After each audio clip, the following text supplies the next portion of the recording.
은퇴하고 치킨집 차렸는데 어휴 빚만 늘었다.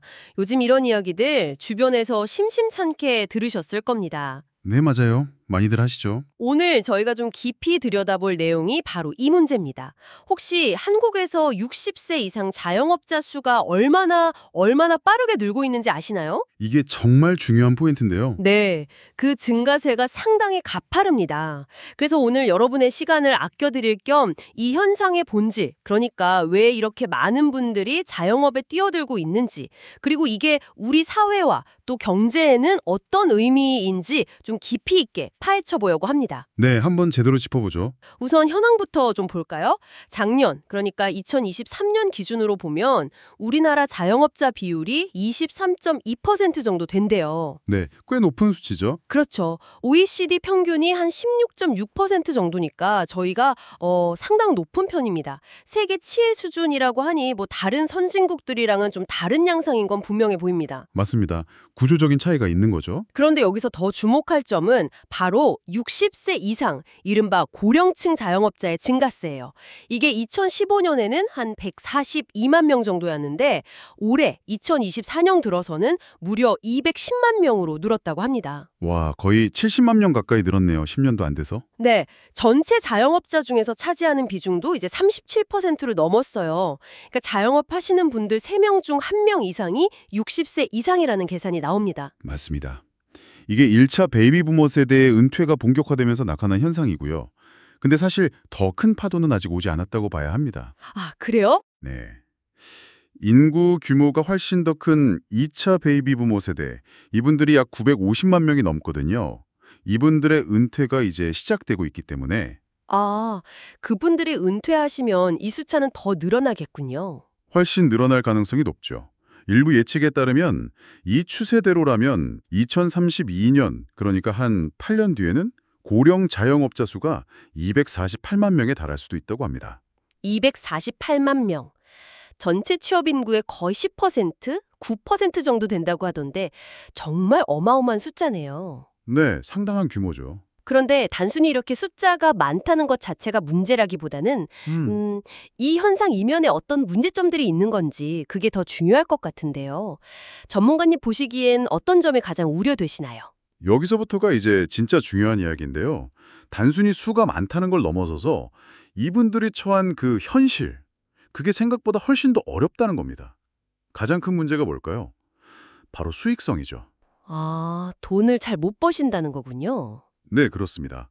60대 자영업자의 1인당 연평균 매출액이 한 3천만 원 수준에 불과합니다.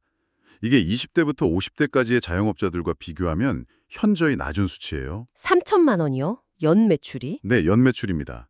70대는 이게 더 떨어져서 연 2천만 원 수준이고요. 근데 더 좀 충격적인 데이터는 뭐냐면 새로 창업하신 60대 자영업자분들이잖아요. 그분들 중 35%, 그러니까 3명 중 1명 이상은 1년 동안 벌어들인 영업이익이 1,000만 원도 안 된다는 겁니다. 1년에 1,000만 원이요?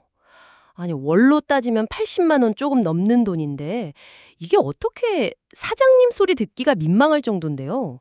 최저 생계비에도 못 미치는 거 아닙니까? 바로 그 지점입니다. 그러니까 이름만 사장님이지 실제 소득은 매우 불안정하고 낮은 경우가 허다하다는 거죠. 그리고 이 낮은 수익성은 곧바로 어디로 연결되냐면 부채 문제로 이어집니다. 아, 빚 문제요? 네, 60대의 경우 벌어들이는 영업이익 대비 부채 비율, 이게 무려 140%에 달합니다. 모든 연령대를 통틀어서 가장 높은 수치예요. 140%? 번 돈보다 빚이 더 많다는 거네요. 그렇죠. 사실상 빚을 내서 사업을 유지하거나 생활비를 충당하는 그런 악순환에 빠진 분들이 적지 않다는 걸 보여주는 지표죠. 상황이 정말 심각하네요. 수익도 낮고 빚은 많고. 네, 그런데 문제가 또 있습니다. 이분들이 어떤 업종에 주로 종사하시느냐 하는 건데요. 약 66%, 거의 3분의 2에 가까운 분들이 특별한 기술이나 경험 없이도 상대적으로 진입하기 쉬운 업종에 몰려 있다는 겁니다. 예를 들면 어떤 업종들이죠? 대표적인 게 운수업, 택시나 화물운전 같은 거요. 그리고 숙박음식업, 식당이나 모텔 같은 거죠. 도소매업, 건설업 이런 분야들입니다. 아, 흔히 말하는 생계형 창업이 많은 분야들이네요. 맞습니다. 진입 장벽은 낮은 대신에 경쟁은 엄청나게 치열하고요. 또 경기가 안 좋아지면 가장 먼저 타결을 받는 아주 취약한 구조를 가진 업종들이죠. 심지어 창업 준비 기간도 평균 9개월 정도로 다른 연령대에 비해 짧은 편입니다. 준비도 부족한 상태에서 경쟁 심한 곳으로 뛰어드시는데 수익은 낮고 빚은 많다. 정말 악순환의 고리처럼 들립니다. 혹시 그러다가 사업에 실패하면 그 뒤는 어떻게 되는 건가요? 젊은 분들이야 뭐 다시 취업 준비를 할 수도 있겠지만 고령층은 좀 다를 것 같은데요. 그게 정말 또 다른 심각한 문제입니다. 지적하신 대로 젊은 창업자들은 실패하더라도 다시 임금 근로시장으로 돌아가는 경우가 상대적으로 많아요. 뭐 경험 삼았다 생각할 수도 있고요. 네. 하지만 고령층은 한 번 자영업에서 실패하면 재기가 훨씬 어렵습니다. 임시직이나 일용직으로 가시는 경우가 많고 아니면 아예 노동시장 자체에서 이탈해버리는 경우도 상당수입니다. 그냥 경제활동을 포기하게 되는 거군요. 그렇죠.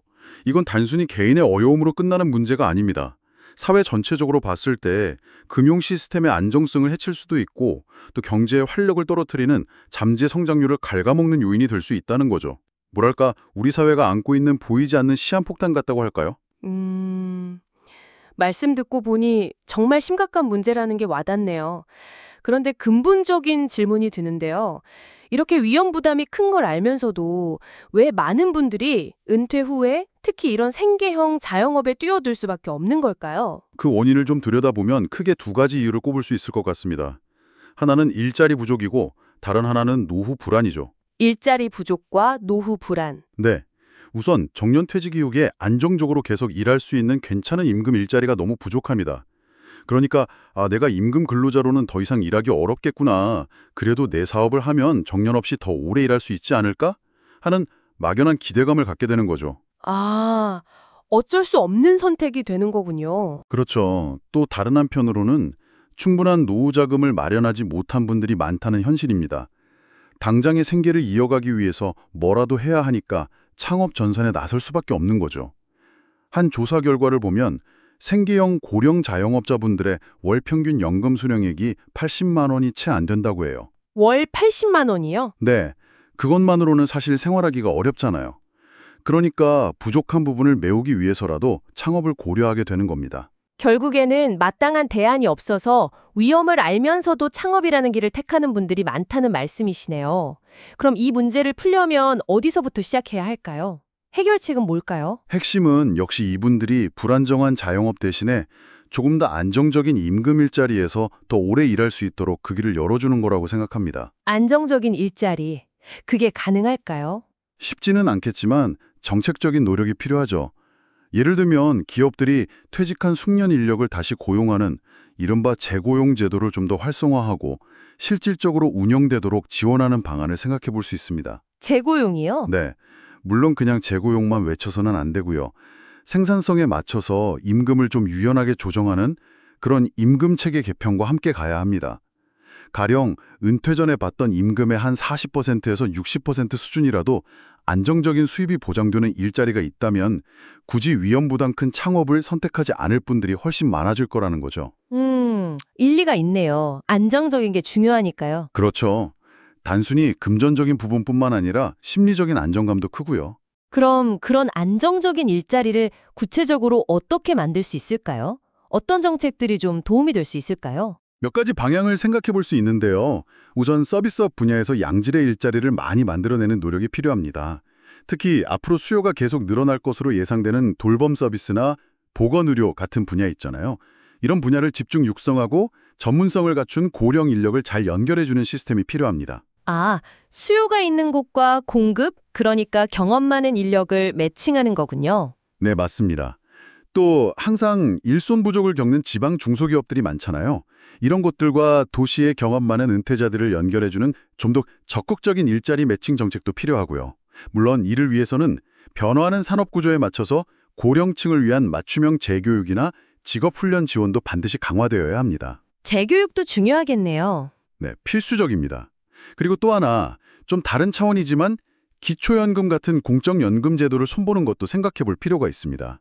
현재는 소득 하위 70%에게 일괄적으로 지급하는데 이걸 정말 생계가 어려운 취약계층에게 좀 더 집중해서 두텁게 지원하는 방식으로 개편하는 거죠. 재정 효율성도 높이고 노인 빈곤 문제 완화에도 더 도움이 될 수 있을 겁니다. 네, 여러 가지 방안들을 함께 고민해야 하는 복합적인 문제군요. 오늘 저희는 베이비 부머 세대의 은퇴와 맞물려서 급증하고 있는 고령 자영업자 문제에 대해 깊이 있게 살펴봤습니다. 낮은 수익성, 높은 부채 비율, 그리고 특정 취약 업종이 쏠리는 구조적인 문제들이 생각보다 심각하다는 것을 확인할 수 있었네요. 맞습니다. 그런데 여기서 우리가 한 걸음 더 나아가서 던져봐야 할 질문이 있다고 생각합니다. 어떤 질문일까요? 질문입니다. 아, 더 큰 그림을 봐야 한다는 말씀이시군요. 네. 어쩌면 우리는 은퇴라는 개념 자체를 이제는 좀 새롭게 정의해야 할 시점인지도 모릅니다. 60세나 65세가 되면 그냥 일괄적으로 노동시장에서 퇴장하는 그런 시스템 말고요. 각자의 건강 상태나 능력, 또 의지에 따라서 좀 더 오랫동안 사회에 기여하고 또 소득 활동을 할 수 있는 그런 유연하고 다층적인 시스템을 고민해야 하지 않을까요? 여러분은 이 문제에 대해 어떻게 생각하시는지요?